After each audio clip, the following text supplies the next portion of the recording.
Guys होइन आज यात्रा कहाँसम्म हुन्छ सो गएर आज कोटा सुन्दै गएको यता बसियो होइन हामी बाई जेठान बसियो अनि त्यसपछि ल्याएर यता दुई चारवटा गफसफ गऱ्यो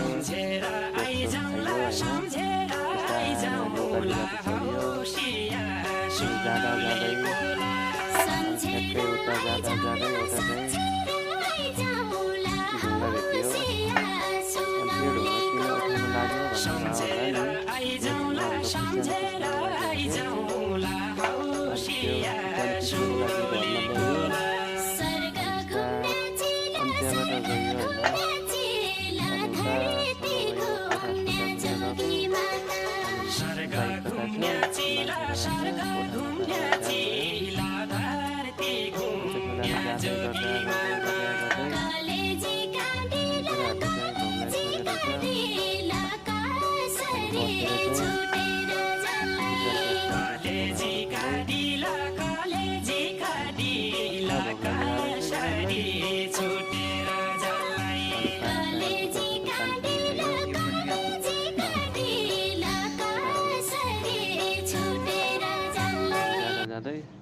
आजको यात्रा नि यति रह्यो। शुभ रहोस्।